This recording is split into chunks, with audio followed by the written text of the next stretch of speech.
Before I began the gospel, I said because we are pregnant. We are truly pregnant. The church is pregnant. St. Paul is pregnant, and we are going to give birth to twins, two babies. Our catechumens are the babies we have in our womb, and as mothers, for those of you who are mothers, we fathers will learn from them. I call myself father too. Learn how to take care of children a lot. Mothers take care of their children a lot. And when I was speaking with the youth this morning, a lot of them spoke about mothers and the wonderful work they are doing. So mothers do take care of children, and that is what we are doing. That is why we dedicated the 2 previous Sundays and this one for them. Now, the story we just listened to is about Lazarus who was raised to life from the dead.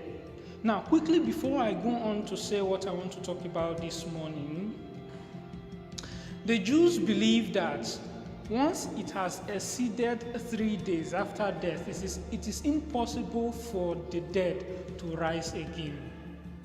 Now, it is not strange, and for them, they don't consider it a miracle if the dead is raised back to life, or is brought back to life, or a dead person coming back to life, if it is within the time frame of 3 days. But if it has gone beyond 3 days, they believe it is impossible for the person to come back because decay has begun. And if you listen to the reading, it keeps on saying after 4 days, 4 days, 4 days, to tell you that the writer is trying to say that this is something impossible that Jesus is going to do. Because if he had resurrected Lazarus within the frame time of 3 days, they won't believe it has been happening. So maybe coincidentally, when he said come out, that was actually when he was going to wake up. Or maybe he has even been up in the grave, but he was looking for who will roll away the stone so that he can come out. Truly, Jesus is the resurrection and the life. Definite article, the resurrection and the life. Now, when we talk about resurrection, what are we really talking about? When resurrection happens, what really happens? For me, it is like a restoration. If Lazarus doesn't have life, which means he wouldn't have been existing, then it is impossible for him to be resurrected back to life. So resurrection for me is restoration, to restore that which has been broken, that which has been damaged, that which it is impossible to bring back to life. Resurrection, to restore back. Now, when we talk about resurrection, and then he says he is the resurrection and the life, and just like the way Martha said, that yes, I believe that he will be raised back to life on the last day. And when we talk about resurrection, we keep thinking of something really very far. When we die, then we rise again. It is now, and it is happening now, and we all need resurrection. I need resurrection, you need resurrection. And I pray really that in this Mass we will gain resurrection. What do I mean when I'm talking about I need resurrection and you need resurrection? What do I mean? Let me first of all paint this picture for you. Some people, I don't know, I've listened to some people talk, and it is as if they have become historical Christians. What do I mean by historical Christians? They will tell you, well, when I was young, I used to attend daily masses, but now I don't. I used to pray the rosary every day, but now I don't. They keep telling you the good things, the heights they have gone through before, historical. What happened? What happened? Why now we can't do that which we were doing before? Before now, I used to do this. I read my Bible every time. I had time to meditate before. What about now? If I am in that situation, if you are in that situation, we need resurrection to be able to function like the way we are functioning before.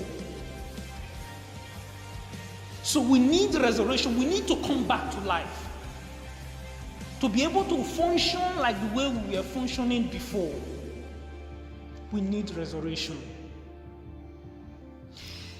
If that which is slowing down your spiritual life and making it almost practically dead is one attitude or another, one sin another, that could be the disease that has led to the spiritual death. So we need a resurrection. If it is pride, we need to be resurrected from our pride to humility. If it is lustfulness or whatever sinful sexual sin, we need to be resurrected from that sin and be restored to chastity. If it is too much schedule that has gone out of hand and we are so busy with a lot of things that we don't have time even for God, we need to be resurrected from that into having time for God. If we have other things that we have put first before God, when we sit down, ask yourself, you sit down, what is the thing I need most? Be truthful to yourself. That which I really seek the most. If it is not God, ask yourself, if it is not God, you need resurrection. I need resurrection to make God the first thing in our life, the priority in our lives. If it is the zeal, you want to do the will of God, you want to do it. You really want to do it, but the zeal is not there. The interest is not there. We need resurrection back again to have that zeal, that interest to do it. We need resurrection. We need resurrection. And how can we get resurrection? How? I just want us to focus on this story we read and look at what they did. The sisters, first of all, invited Jesus. Is that not what they did? They first of all invited Jesus. So for resurrection to begin for us also personally, we need to invite Jesus in prayer. They invited Jesus and they sat. Jesus will come when he will come. I told them yesterday when we were talking about this that God never comes too late. Because they kept complaining, if he had come earlier, he wouldn't have died. He never comes too late. Your job right now, my job right now, is to ask him to come. Invite him just like the way Martha and Mary invited Jesus. And after we have invited him,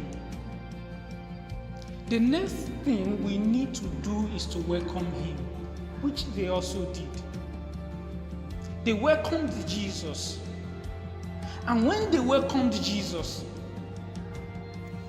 he asked them again, do you believe that I am the resurrection and the life?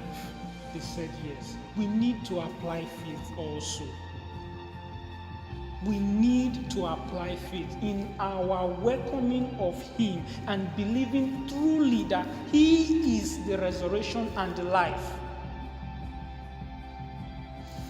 And in welcoming and having faith, there is another thing we need to apply. And this is what I want us to do all the time. Remorse. Remorse. The sisters were crying really, and Jesus felt the pain they felt, and that was why he cried. Like you heard, he wept. Sometimes we go to the confession and then the remorse is not really there. The remorse is not really there. It is so routine-like. We just go and then we say it, the priest gives absolution and then we walk away. When we are saying when we are doing the penitential rites, if I could see we strike our chest, it is a sign of we are feeling the pain. We strike our chest, say, through my fault, through my most grievous fault. Remorse. We need to be remorseful when we are doing these things. And then it gives God that sense of remorse also, just like the way he wept. There are few passages where he wept, and this was one of them. He wept. And lastly, before the resurrection happened, they showed him where he was buried. They showed him where he was buried. We need to show Jesus. We need to point to him clearly. We need to point to him explicitly that which has become our tomb. That which has buried us, which we are now contained in. We need to show to him clearly, point it out. Jesus, this is the tomb, and we are the Lazarus buried in this tomb, and we want resurrection. When we invite him, he comes, we welcome him, we have faith in him, we show our remorse, and then we point the place to him. Resurrection is bound to happen. Resurrection is bound to happen. When he said, I am the life, please take that into note. I am the resurrection and the life. If he resurrects us again, there is also a possibility of us dying again, going back to what we were resurrected from. So when he said, I am the life, he's talking about he is also the power to sustain that which he has resurrected. I am the resurrection. I am the one that can bring the restoration. And I am also the one that can sustain it. I am the one that can give life to it. For those who are going to be baptized, it concerns them also because originally it is not God's design that we should be born with original sin. So that we are already born in sin, and baptism becomes the act of resurrecting them to life. And when they have been resurrected to life, you must be close to the sacrament, which becomes life for you. He said, I am the bread of life, that which sustains. That which sustains. So, as we go back home,